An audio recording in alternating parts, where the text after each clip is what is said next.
I'm Vivian Wu, Head and Neck Surgeon at Pacific Neuroscience Institute, and this is a PNI Minute. A number of patients come to me with a thyroid nodule, and these nodules are seen usually on scans that were done for other things. For example, a patient was in a car accident and they did a CT scan and they happened to see a nodule on the thyroid. Many people have thyroid nodules. The numbers are anywhere from 25 to 75% of people have a nodule, but majority of those are nothing to worry about. We do, however, have to work them up, and so the first step is usually an ultrasound. After an ultrasound's done, we will look at the features that are seen of that nodule on the ultrasound and make a determination as to whether or not a biopsy is needed. Oftentimes, thyroid nodules, you don't even know they're there.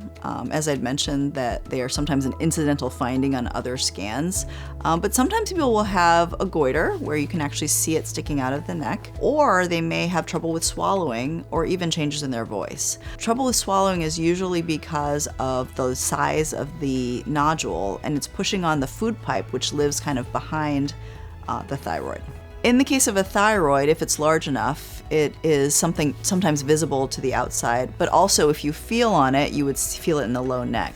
At times, people, when they're swallowing, you can see a rise of a mass that goes up and down when you swallow.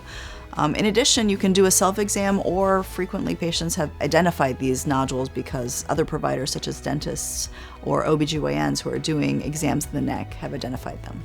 So when we have a nodule that needs to be biopsied, we will send that for pathology to take a look. Sometimes the result comes back as benign, sometimes it comes back as a cancer, but oftentimes there is middle ground where it's unclear what the cells are. We will frequently send this for additional genetic testing. If the testing comes back as a cancer, thyroid cancer is a surgical disease, which means that we do operate to address these. Not everybody needs their entire thyroid out. Sometimes we can address one side versus the other. The discussion about whether or not you do a half thyroid or a total thyroid is very nuanced and one that you need to have a thorough discussion with your surgeon about. If you have your thyroid removed for any reason, in its entirety, you will need replacement with a hormone pill, thyroid hormone pill.